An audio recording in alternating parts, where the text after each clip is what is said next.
Suicídio. Perguntas e respostas de Allan Kardec para os espíritos do Livro dos Espíritos. Pergunta 880. Qual o primeiro de todos os direitos naturais do homem? O de viver. Por isso é que ninguém tem o de atentar contra a vida de seu semelhante, nem de fazer o que quer que possa comprometer-lhe a existência corporal. 943. De onde nasce o desgosto da vida que, sem motivos plausíveis, se apodera de certos indivíduos? Efeito da ociosidade, da falta de fé e, não raro, da saciedade. Para aquele que usa de suas faculdades com fim útil e de acordo com as suas aptidões naturais, o trabalho nada tem de árido e a vida se escoa mais rapidamente. Ele lhe suporta as vicissitudes com tanto mais paciência e resignação, quanto obra com o fito da felicidade mais sólida e mais durável que o espera. 944. Tem o homem o direito de dispor da sua vida? Não. Só a Deus assiste esse direito. O suicídio voluntário é uma transgressão da lei divina. Não é sempre voluntário o suicídio? O louco que se mata não sabe o que faz. 945. Que se deve pensar do suicídio, que tem como causa o desgosto da vida? Insensatos. Porque não trabalhavam, a existência não lhes teria sido tão pesada. 946. E do suicídio cujo fim é fugir aquele que o comete as misérias e as decepções deste mundo? Pobres espíritos, que não têm a coragem de suportar as misérias da existência. Deus ajuda os que sofrem e não aos que carecem de força e de coragem. As tribulações da vida são provas ou expiações. Felizes os que as suportam sem se queixar, porque serão recompensados.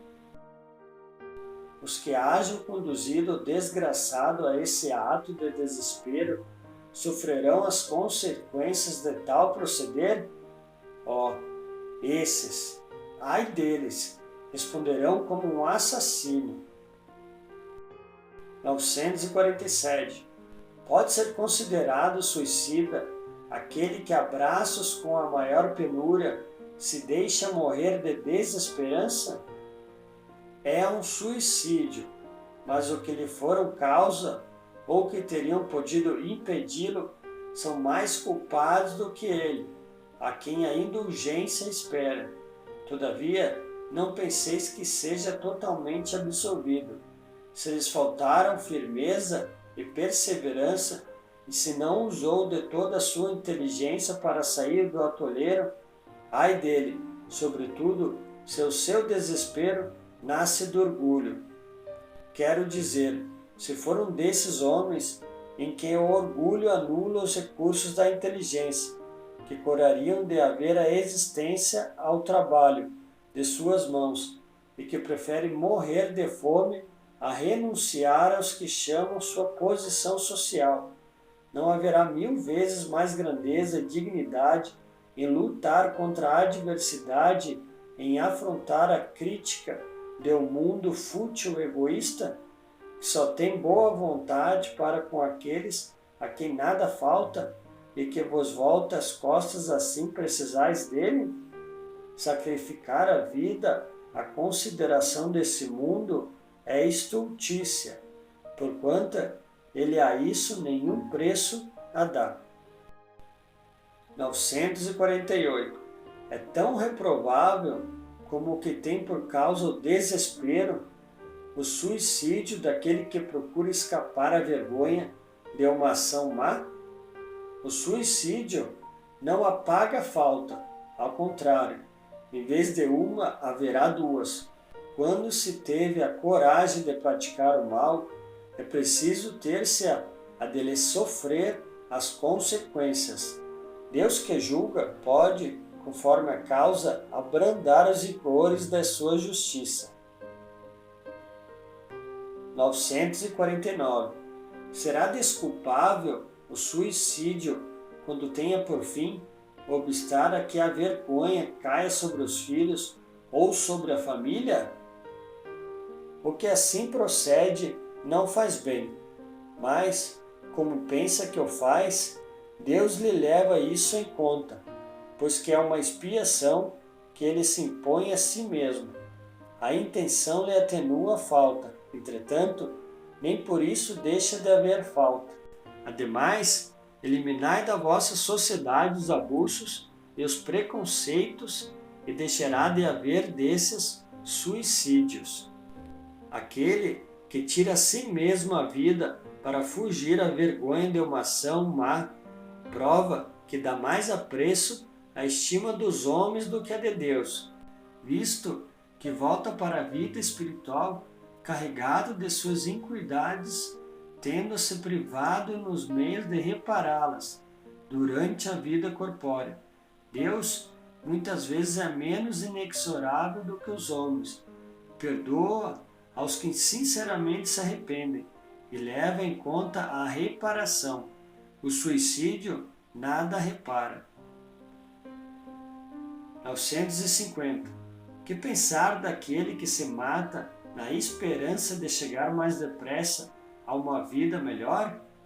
Outra loucura, que faça o bem e mais certo estará de lá chegar, pois, matando-se, retarda a sua entrada no mundo melhor, e terá que pedir-lhe seja permitido voltar, para concluir a vida a que pôs termo sob o influxo de uma ideia falsa.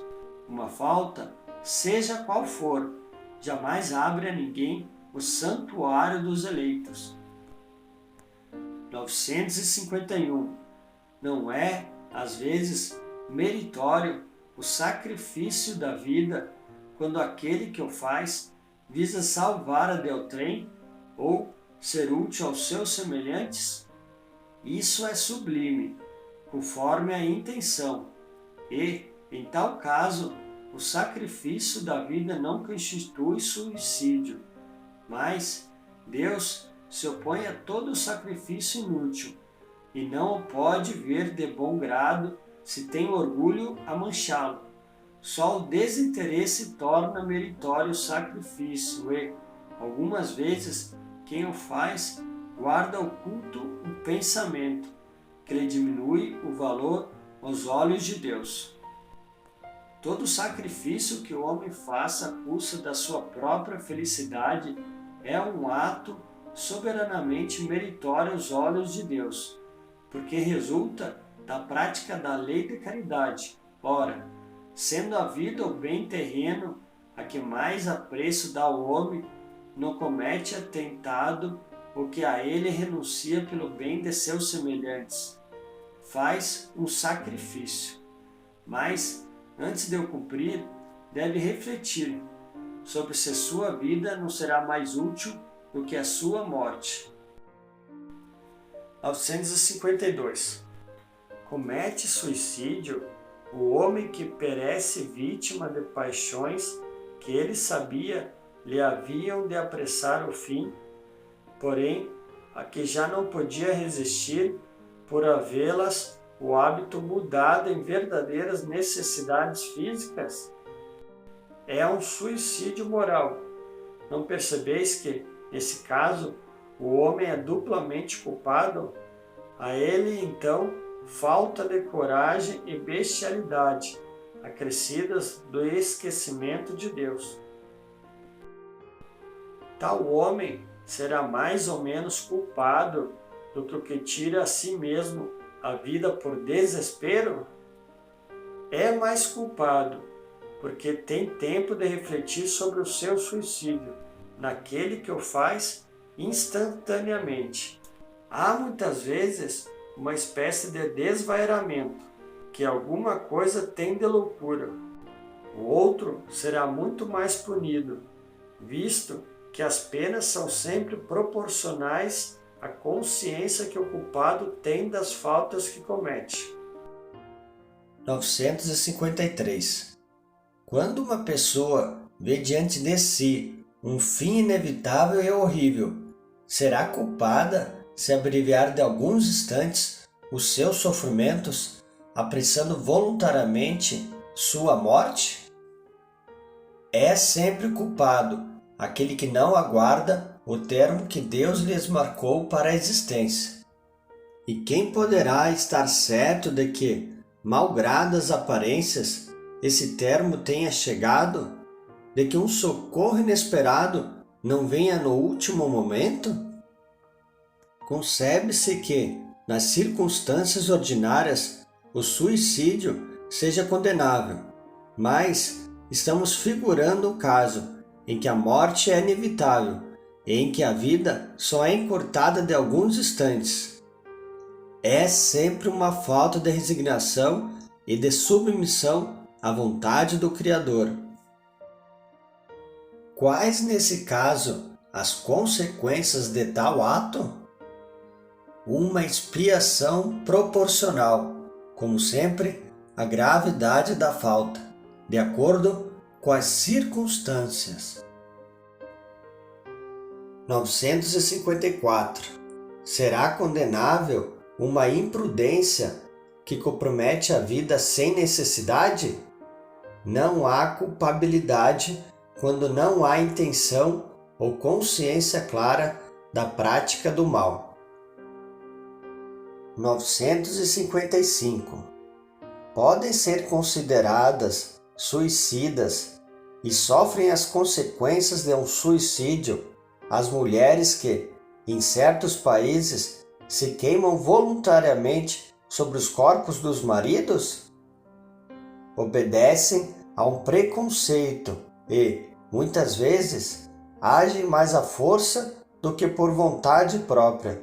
Julgam cumprir um dever, e esse não é o caráter do suicídio. Encontram desculpa na nulidade moral que as caracteriza, na sua maioria, e na ignorância em que se acham. Esses usos bárbaros e estúpidos desaparecerão com o advento da civilização. 956. Alcançam o fim objetivado aqueles que, não podendo conformar-se com a perda de pessoas que lhes eram caras, se matam na esperança de ir juntar-lhes? Muito diferente do que esperam é o resultado que colhem.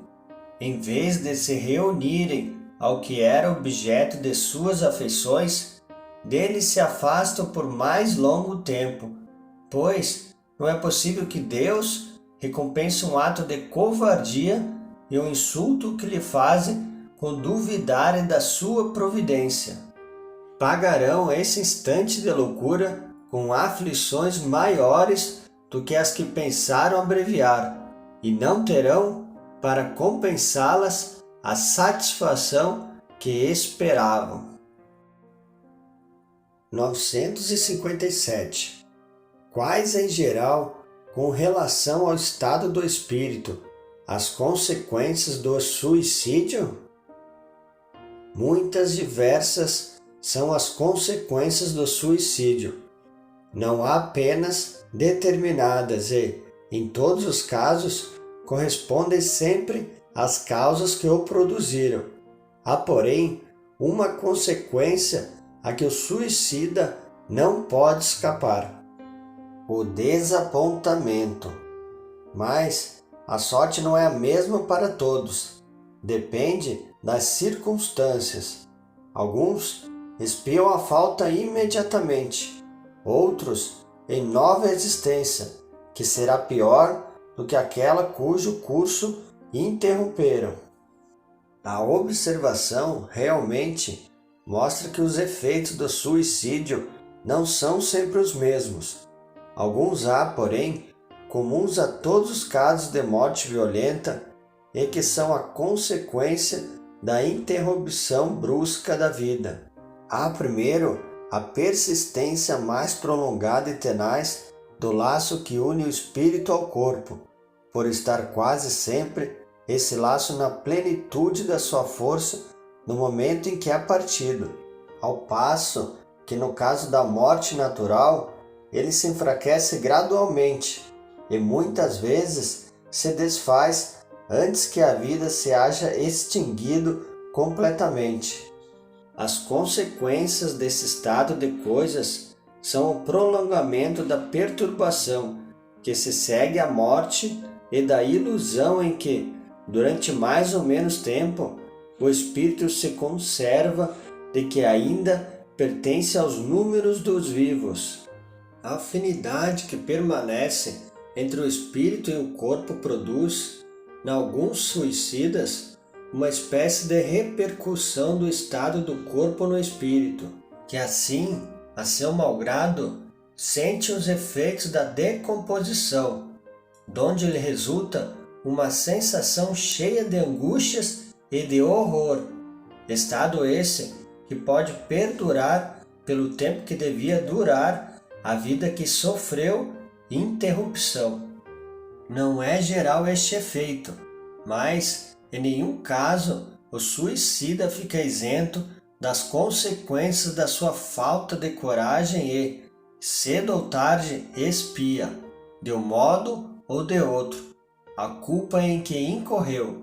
Assim é que certos espíritos que foram muito desgraçados na terra disseram ter se suicidado na existência precedente e submetido voluntariamente a novas provas para tentarem suportá-las com mais resignação. Em alguns verifica-se uma espécie de ligação à matéria, de que inutilmente procuram desembaraçar-se a fim de voarem para mundos melhores, cujo acesso, porém, se lhes conserva interdito. A maior parte deles sofre o pesar de haver feito uma coisa inútil, pois que só decepções encontram. A religião, a moral, todas as filosofias condenam o suicídio como contrário às leis da natureza. Todas nos dizem, em princípio, que ninguém tem o direito de abreviar voluntariamente a vida. Entretanto, por que não se tem esse direito? Por que não é livre o homem de pôr termo aos seus sofrimentos? Ao Espiritismo estava reservado demonstrar, pelo exemplo dos que sucumbiram, que o suicídio não somente é uma falta por constituir infração de uma lei moral, mas também um ato estúpido, pois que nada ganha quem o pratica, antes o contrário é o que se dá, como nolo ensinam, não a teoria, porém os fatos que ele nos põe sob as vistas. Evangelho segundo o Espiritismo, capítulo 5, número 30. O verdadeiro cilício. Se um homem se expõe a um perigo iminente para salvar a vida de um de seus semelhantes, sabendo de antemão que sucumbirá, pode o seu ato ser considerado suicídio? Desde que no ato não entre a intenção de buscar a morte, não há suicídio e, sim, apenas devotamento e abnegação, embora haja também a certeza de que morrerá. Mas quem pode ter essa certeza? Quem poderá dizer que a providência não reserva o inesperado meio de salvação para o momento mais crítico? Não poderia ela salvar mesmo aquele que se achasse diante da boca de um canhão? Pode muitas vezes dar-se que ela queira levar ao extremo limite a prova da resignação e, nesse caso, uma circunstância inopinada desvia o golpe fatal.